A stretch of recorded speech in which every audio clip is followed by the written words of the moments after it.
verset 15. Si vous le permettez, nous allons lire ensemble. C'est Dieu qui parle. Il dit, « Et invoque-moi au jour de la détresse, je te délivrerai et tu me glorifieras. Et invoque-moi au jour de la détresse, je te délivrerai et tu me glorifieras. » Je prends pour thème de ce petit partage, invoque-moi au jour de la détresse, je te délivrerai. Invoque-moi au jour de la détresse, je te délivrerai. Bien-aimé, mon petit propos sera axé sur 3 points essentiels. D'abord, quelques généralités sur le psaume 50 et puis sur des définitions que nous allons donner par rapport aux termes invoqués et détraits.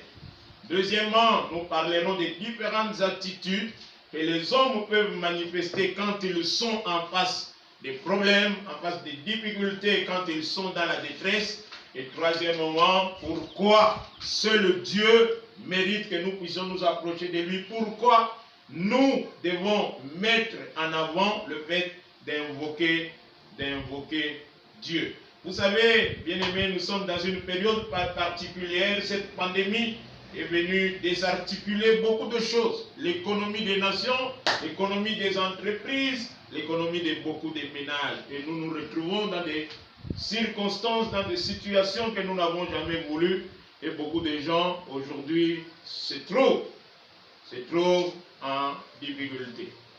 Et Dieu nous dit que quand nous nous retrouvons dans la détresse, au jour de la détresse, parce que Dieu sait qu'il peut arriver des jours où l'homme sera dans la détresse. Et quand tu es dans la détresse, Dieu dit qu'il faut l'invoquer lui. Psaume 50, c'est un psaume qui est écrit par Asaph, ou peut-être l'un de ses enfants, ou de ses descendants. Et ce psaume peut être divisé en 3 grandes parties. Dans la première partie, c'est les 6 premiers versets où vous voyez où on vous présente Dieu, on nous présente Dieu comme étant un juge, une apparition solennelle de Dieu comme étant un juge. C'est lui qui vient pour juger son peuple et pour juger les nations. Dans la deuxième partie, à partir du verset 7 jusqu'au verset 21, là, de 7 jusqu'au verset 15 ou 16, on nous parle maintenant des solutions de Dieu, de ce que Dieu est en train de recommander à son peuple. Il juge le formalisme à un peuple qui s'attache à certaines pratiques de la parole de Dieu, au sacrifice, mais qui ne lui donne pas les sacrifices que lui, Dieu, attend. Les véritables sacrifices que Dieu attend, c'est les actions de grâce, la reconnaissance et l'accomplissement de tous les vœux, de toutes les promesses que nous lui avons faites. C'est ce que la Bible dit, d'ailleurs, dans ce chapitre, au verset 14. Ensuite, vous allez voir qu'à partir du verset 16 jusqu'au verset 21 ou 22, Dieu est en train de fustiger l'hypocrisie de beaucoup de gens. Il y a beaucoup de gens qui sont dans les églises, qui sont dans les choses de Dieu, qui parlent de la part du Seigneur, mais qui ne veulent pas se conformer totalement à la parole de Dieu. Ils continuent à être méchants, ils continuent à être voleurs, ils continuent à être menteurs, ils continuent à se délecter dans des choses que Dieu n'accepte pas. Et le dernier verset, ce psaume donne une petite conclusion. Bon, dans les versets que nous avons lus, Dieu dit « invoque-moi dans la détresse ». Qu'est-ce que c'est que invoquer? Tous nous le savons, c'est un terme qui nous est usuel, que nous utilisons presque tous les jours. Invoquer, c'est beaucoup plus attrait à une aide que l'on demande, à une puissance surnaturelle. Quand on parle du terme invoquer, souvent on voit un secours que l'on va chercher à une puissance surnaturelle, à une puissance qui est au-dessus de tout, à Dieu, ou pour ceux qui ne connaissent pas Dieu, à des divinités, à des esprits, ainsi de suite, pour nous venir en aide. Dans le terme invoqué, il y a la pensée d'implorer, de supplier. Il y a la pensée de réclamer. Je supplie Dieu, j'implore Dieu pour qu'il puisse intervenir en ma faveur. Et Dieu nous dit qu'il faut l'invoquer, c'est-à-dire qu'il faut le supplier, qu'il faut l'implorer, qu'il faut chercher le secours auprès de lui pour qu'il puisse intervenir en notre faveur. Et détresse ici doit être compris comme étant une situation qui dépasse l'homme, un problème auquel il fait face et pour lequel il est abandonné, il est seul. Il n'a personne qui puisse vraiment intervenir en sa faveur. Il n'a personne qui puisse vraiment prendre son fardeau à cœur. Il se sent abandonné, il se sent impuissant devant ces problèmes. Souvent, c'est quand l'homme a tenté plusieurs situations, plusieurs solutions pour pouvoir sortir de cette difficulté qu'il n'y arrive pas, qu'il se trouve en détresse. Une situation qui domine totalement l'homme et devant laquelle il se sent abandonné, il se sent impuissant et pour laquelle il est en train de souffrir. Par exemple, Israël en Égypte était dans une situation de détresse. Il voulait se délivrer de la main de Pharaon, mais cela était au-dessus de ses forces. Il a tenté par plusieurs manières de pouvoir avoir la délivrance, mais cette délivrance ne lui était pas accessible jusqu'à ce que Dieu puisse intervenir en sa faveur. Quand on parle de la détresse, c'est une situation qui dépasse l'intelligence et les forces de l'homme, pour laquelle il se sent abandonné à lui-même. Il n'y a personne qui est à ses côtés pour le soutenir dans cette situation. Il est impuissant et une situation qui lui provoque de la souffrance. En d'autres termes, l'homme se trouve dans une situation de désarroi. Quand nous parlons de détresse, nous parlons de désarroi. Quelque chose qui t'enlève la joie, qui t'enlève la paix, quelque chose qui te fait pleurer même quand tu fais des efforts pour montrer un visage serein au milieu des gens ou quand tu es en public. Bien-aimé, et Dieu dit que des moments comme ça arriveront dans la vie des enfants de Dieu, dans la vie des humains, où nous nous retrouverons impuissants devant des situations pour lesquelles nous voudrions la délivrance, pour lesquelles nous voudrions le salut, mais des situations qui demeureront peut-être pendant longtemps sans solution. Dieu dit que quand tu te retrouves dans une situation comme ça, il faut l'invoquer. La détresse peut être causée par des circonstances extérieures, mais elle peut aussi être causée par des circonstances et par des choses qui sont internes à l'homme. Le péché, par exemple, peut être à la base d'une situation de désarroi, d'une situation de détresse. La mort d'un proche peut être la cause d'une détresse. Une situation d'impossibilité peut être la cause d'une détresse. Et quand l'homme se retrouve devant une telle situation, se retrouve en détresse, souvent il y a trois attitudes qui peuvent se manifester. 3 ou 4 attitudes qui peuvent se manifester dans la vie de cet homme. La première attitude, et c'est ce que l'on observe dans la vie de beaucoup de gens, l'homme se recroqueville sur lui-même et se jette dans les tourments et les inquiétudes. L'homme commence à s'inquiéter à cause de sa situation.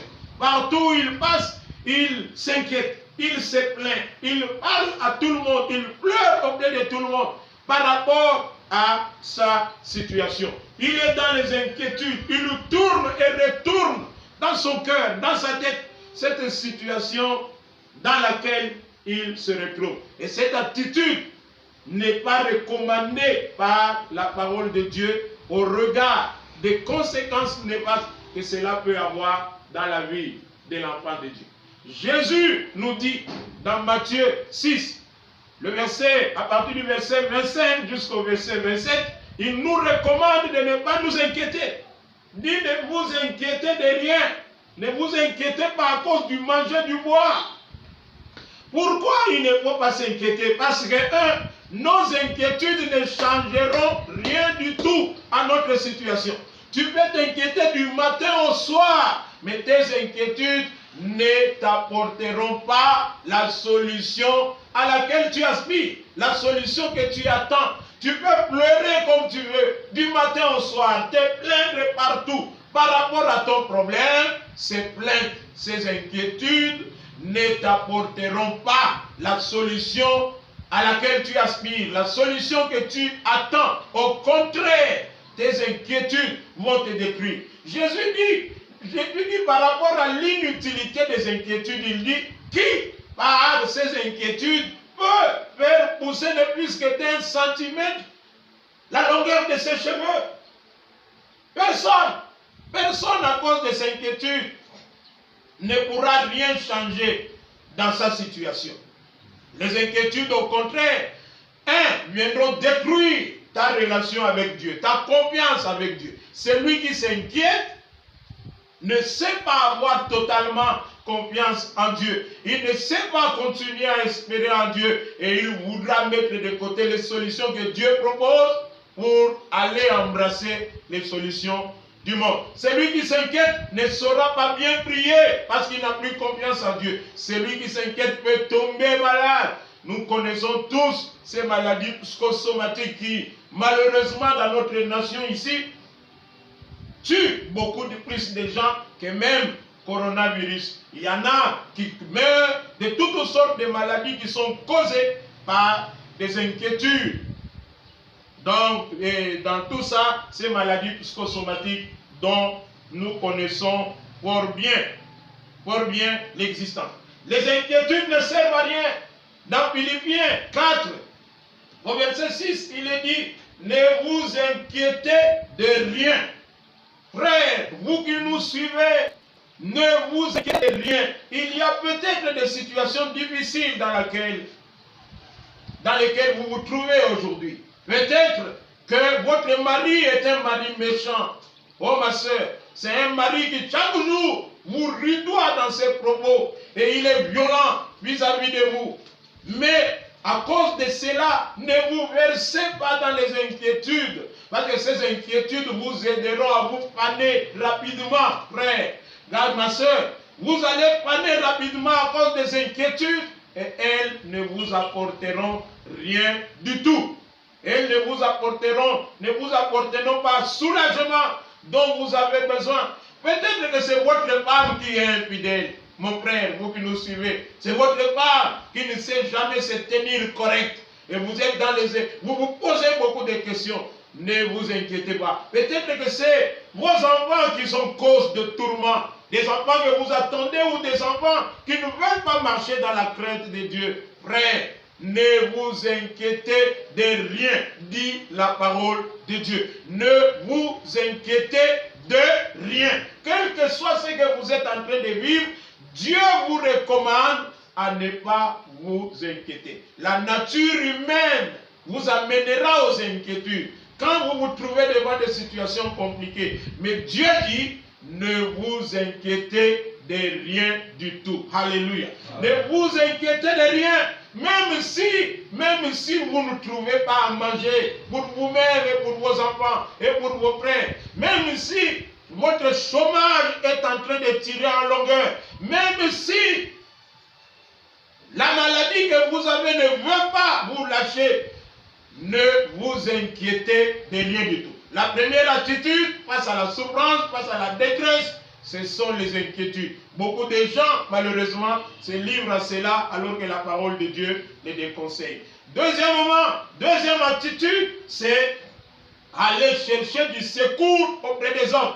Il y a des gens, quand ils se trouvent dans une situation d'impossibilité, de difficulté, directement ils commencent à penser à vers qui il va se tourner pour aller chercher la solution. Frère, pas une telle attitude parce qu'elle est contraire à la pensée de Dieu. Les hommes sont des hommes et resteront des hommes. Les hommes peuvent vous aider aujourd'hui, demain, mais ils ne vous aideront pas toujours. Les hommes peuvent vous porter pendant un temps, 2 temps, mais finalement ils finiront par vous lâcher. Nous vous recommandons à vous tourner vers celui qui peut vous porter et qui jamais ne se fatiguera de vous porter, notre Dieu. Alléluia. La Bible dit, maudit soit l'homme qui se confie dans l'homme, qui prend la chair pour son appui. Maudit soit cet homme. L'homme qui tout cherche son secours auprès des hommes. L'homme qui court auprès d'autres hommes. Frère, tout ce que nous pouvons placer comme espérance dans l'homme est une espérance trompeuse. Quelles que soient les promesses que les hommes peuvent nous faire, ces promesses sont toujours sujettes à condition que ces hommes continuent à être vivants, parce qu'il y en a qui meurent, ils peuvent mourir et partir avec leurs promesses, et l'homme change à tout moment. Il n'y a qu'un qui ne change jamais et qui mérite notre confiance, notre Dieu. Alléluia. C'est pourquoi la Bible dit que la bénédiction est pour tous ceux qui se confient en l'Éternel et dont l'Éternel est la boule. Troisième attitude pour certains, quand il y a détresse, c'est de pouvoir aller consulter les diables, de pouvoir aller pactiser avec les diables et les forces des ténèbres. Et ils sont nombreux parce que l'homme, leurs maris, elles sont nombreuses ces femmes. L'homme est infidèle, voulant maîtriser cet homme qui va faire alliance avec les diables. On leur dit, si tu veux que cet homme commence à t'obéir comme un petit bébé, alors fais ceci, fais cela, mets ça dans ses aliments et tout ça, tu verras qu'il te sera docile. Mon frère, ma soeur, si on t'a proposé de telles choses, ou si tu es dans de telles pratiques, je te dis que tu es en train de faire fausse route, parce que le diable ne nous apporte jamais rien de bon. Derrière tout ce qu'il peut nous présenter, se cache la mort. Amen. Jésus a dit, Jésus a dit dans Jean 10, verset 10, le voleur ne vient que pour dérober, égorger et détruire. Quel que soit ce qu'il peut te présenter, le diable ne t'aime pas. Le diable ne nous aime pas. Lui et tous ses acolytes, ils ne nous aiment pas. Ils ne travailleront jamais pour que nous puissions connaître le bonheur. Ils travaillent à notre perte. Ils travaillent pour notre destruction. Ils travaillent pour notre souffrance. Jésus est celui qui dit la vérité, qui le connaît. Il l'appelle le voleur. Il ne vient que pour nous prendre ce que nous avons. Pas d'alliance avec le diable. Ils sont nombreux ceux qui baptisent avec l'occultisme. À l'université, on leur a dit, si vous voulez bien réussir l'université, il faut adhérer dans telle science, commencer à faire telles invocations. Ils sont nombreux qui se sont laissés séduire par ces discours et qui sont entrés dans cette voie de la mort. J'appelle ça la voie de la mort parce qu'il n'y a pas la vie dans l'occultisme, frère. On appelle ça occultisme. Pourquoi? Parce que c'est des choses cachées. Souvent, ceux qui sont là-dedans cachent des choses. J'ai entendu quelqu'un dire, les secrets de cette science, pour pouvoir les mettre à jour, les percer, il faut entrer dans cette science. On a l'habitude de cacher les choses. Dieu, tout ce qui nous est utile, il l'a mis à notre portée. Alléluia. Dieu ne cache jamais rien. Combien sont devenus occultistes aujourd'hui? Combien sont dans les fétiches aujourd'hui? Combien aujourd'hui, à cause de l'argent, pour pouvoir avoir des postes, sont en train d'aller pactiser avec l'ennemi? Tu peux avoir ces postes que tu veux, mais bien aimé, que sert-il alors de gagner tout le monde s'il doit perdre son âme un jour? Même si on te donnait le monde tout entier, et qu'à la fin tu devais perdre ton âme, à quoi ce monde t'aura-t-il servi? Frère, beaucoup, à cause de la souffrance, vont faire des pactes avec le monde des ténèbres, avec les diables, avec les sorciers, avec les magiciens. Et ils sont nombreux aujourd'hui, même dans des églises, avec des pratiques que la parole de Dieu n'accepte pas. J'ai vu un jour un pasteur qui se lave nu dans un seau et il prend l'eau de ce seau-là, dans lequel il s'est lavé, il commence à donner aux fidèles pour le boire en signe de délivrance. Tu veux être délivré, viens boire l'eau qui est passée sur le corps du pasteur. Et vous voyez dans cette église plein de personnes, l'occultisme, l'animisme aujourd'hui est entré même dans les églises. Mais beaucoup de gens sont en train de suivre ces pratiques aveuglément, sans aucun discernement. Faites ce que la parole de Dieu vous demande de faire et ne vous laissez pas abuser par beaucoup de ces méchants qui aujourd'hui sont entrés dans des églises. Quatrième attitude est la bonne, c'est au moment de la détresse, quand on se tourne vers le Seigneur. Dieu veut que nous puissions être de ceux qui se tournent vers lui. C'est pour cela qu'il dit invoque-moi. Nous avons un Dieu exceptionnel. Il se frappe la poitrine pour dire, venez à moi, vous tous qui êtes fatigués et chargés. Pas à un autre, pas à ma mère, pas à mon frère, pas à un saint. Il dit, venez à moi. Alléluia. La parole de Dieu est claire. Jésus dit, venez à moi. Il n'a pas dit, allez vers ma mère, allez vers mon père, allez vers mes frères, vers mes oncles. Non, venez à moi, à Jésus-Christ. Il n'a pas dit, allez vers un tel prophète. Frère, il n'y a que Jésus qui puisse vous sauver dans votre situation. Il n'y a que Jésus.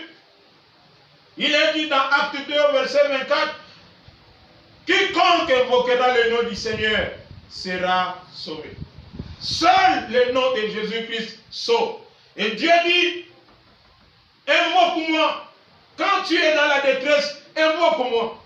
Et il promet, il dit, quand tu vas m'invoquer, je vais te délivrer et tu vas me glorifier. Invoque-moi, invoquons Dieu. Et par rapport à ces invocations, je tire 4 vérités ici. La première vérité, c'est que Dieu est un secours toujours accessible dans la situation de détresse. Quand l'homme est en détresse, Dieu est un secours toujours accessible. Psaume 46, le verset 2. La Bible dit ceci. Je vais aller vite. La Bible dit ceci. Psaume 46, le verset 2. Dieu est pour nous un refuge et un appui, un secours qui ne manque jamais dans la détresse. Je souligne sur jamais. Un secours qui ne manque jamais dans la détresse. Dieu est un secours toujours accessible. Il est toujours, le secours de Dieu est toujours accessible pour celui qui est dans la détresse. Je ne sais pas quelle est la situation dans laquelle tu es et quelle est la cause de ta détresse. Dieu est un secours toujours accessible quand on est dans la détresse. Il dit, la Bible dit, il est un secours qui ne manque jamais. Frère, le secours de Dieu ne manque jamais là où on l'évoque et là où on l'évoque de tout cœur. Alléluia. C'est pour ça qu'il pouvait dire, invoque-moi. Dans la détresse, je t'exaucerai. Deuxième vérité par rapport à Dieu, c'est que seul Dieu est tout puissant pour résoudre tous les problèmes de l'homme. Seul Dieu est tout puissant. Seul Dieu est tout capable pour répondre à tous les problèmes des hommes. Quel que soit ton problème n'est pas nouveau, frère. Ta situation n'est pas nouvelle. Regarde tout autour de toi, tu verras que dans la parole de Dieu, il y a des gens qui sont passés par des situations comme ça et qui ont expérimenté la délivrance de Dieu. Et ce Dieu-là ne fait pas exception de personne. S'il a agi avec les autres, il peut aussi agir dans ta vie. Alléluia. Il peut aussi agir dans ta vie. Si c'est une situation d'enfant, dans la Bible, nous voyons beaucoup de personnes qui ont connu un moment de stérilité, mais sur qui Dieu a manifesté sa puissance. Si c'est un problème de pauvreté, nous voyons des gens qu'il a tirés de la poussière pour faire asseoir avec les grands. David était un rien, méprisé dans sa nation, méprisé dans sa maison, méprisé partout. Mais quand la grâce de Dieu l'a localisé, le problème c'est que la grâce de Dieu puisse te toucher. Amen. Alléluia. Et ma prière ce matin est que la grâce de Dieu puisse te toucher et que la toute-puissance de Dieu se manifeste en ta faveur pour te délivrer de cette situation de détresse dans laquelle tu te retrouves. Dieu est le seul tout-puissant qui peut résoudre tous les problèmes. Le diable peut faire quelque chose, mais il ne fera pas tout. Il ne fera pas tout. Souvenez-vous de l'histoire de Moïse devant Pharaon, quand il a sorti les serpents, et aussi on tue produit les serpents. Quand il a produit des grenouilles, et aussi on peut produire des grenouilles. Mais à la troisième plaie, quand la poussière s'est transformée en moustique, ils étaient incapables de le faire. Et ils ont dit, ça, c'est les doigts de Dieu. Il y a des choses que seuls les doigts de Dieu peuvent faire, mon frère. Il y a des choses que seul Dieu peut faire. Et ces choses-là sont pour toi et pour moi parce que nous sommes ses enfants. Nous avons chanté ici qu'il est notre Abba. Nous devons le croire. Romains 10, au verset 12 dit ceci. Romains 10, au verset 12, nous parle de ce Dieu qui a tout, frère. De ce Dieu qui est riche. La Bible dit, il n'y a aucune différence en effet entre les Juifs et les Grecs, puisqu'ils ont tous un même Seigneur. Mais écoutez la suite. Qui est riche pour tous ceux qui l'invoquent. Alléluia. Qui est riche pour tous ceux qui l'invoquent. Dieu est riche. Quand on parle de la richesse, c'est-à-dire c'est un homme qui a tout abondamment. Et parce que Dieu connaît tout abondamment, il a tout abondamment, il peut répondre à tous les besoins de l'humanité tout entière. Alléluia. Nzambe ezandenge moko na biso te ata ochaki combien ti suka suka ekoma na suka me oyo Nzambe eza mulai ekoma na suka te yango bosenga na yo nyonso kende pa Nzambe. Alléluia. Il est riche pour tous ceux qui l'invoquent. Troisième vérité par rapport à l'invocation de Dieu, c'est que seules les solutions qui viennent de Dieu sont durables et ne sont suivies d'aucun chagrin. Seules les solutions qui viennent de Dieu, seules les réponses, seules les interventions de Dieu sont durables. Seules les bénédictions que Dieu accorde sont durables et ne sont suivies d'aucun chagrin. Nous avons vu des gens qui sont allés baptiser avec l'ennemi, qui ont commencé à avoir quelques moyens de véhicules, mais un jour, tout est parti comme un château de cartes qui tomberait sous l'épée d'un vent. Tout est parti. On regarde et on ne voit plus rien. Mais quand Dieu intervient, quand Dieu bénit, c'est une bénédiction qui dure toujours. Alléluia. Amen. Et elle n'est suivie d'aucun chagrin. Il n'y a pas de chagrin derrière. C'est ce que la parole de Dieu dit dans Proverbe 10 au verset 22. Proverbe 10 au verset 22. Oui, seule la bénédiction de l'Éternel enrichit. Ce qui nous a pas bambolio, on comme à l'ibomate na sima. Oya Satan a pesi yo lelo lobi sima. Bana bakomi ko tangisa soy. Ya Nzambe ezalaka bongo te. Yango kanga mande na Nzambe. Alléluia. Pour que lui puisse t'accorder ce dont tu as besoin. Et quatrième vérité pour pouvoir finir, Dieu nous répond toujours par amour. Il nous répond toujours par amour parce que nous sommes ses enfants lorsque nous l'invoquons. Ici, nous voyons qu'il promet la délivrance. Il dit, invoque-moi, je te délivrerai. Invoque-moi dans la détresse, je te délivrerai. Il promet, il va délivrer par amour parce qu'il nous aime. Et Dieu, quand il va intervenir en notre faveur, quand il vient accomplir sa promesse, il va toujours au-delà de ce que nous lui demandons. Dans Jérémie 33, au verset 3, il a dit, invoque-moi, je te répondrai. Quand tu m'invoques, je vais te répondre par rapport à ta demande. Mais je ne me limite pas là. Je te montrerai de grandes choses, des choses cachées que tu ne connais pas. Donc des choses que tu ne connais pas, donc que tu n'as pas demandé.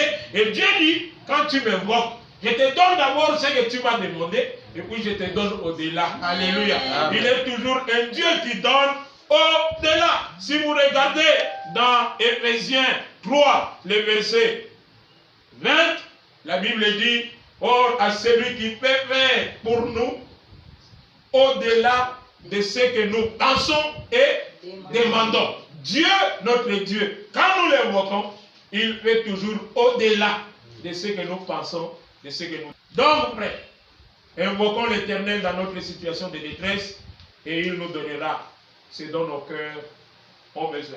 Nous allons nous inviter à pouvoir prier chacun de nous une pensée vers Dieu par rapport à cette situation qui te dérange et qui t'ôte la paix. Dis-lui, Seigneur, je viens à toi. Tu es mon Dieu, tu es mon Père. Tu as dit, invoque-moi au jour de la détresse. Je te délivrerai. Lève-toi et apporte-moi la délivrance. Au nom de Jésus, prions tous. Au nom de Jésus. Au nom de Jésus. Tu as promis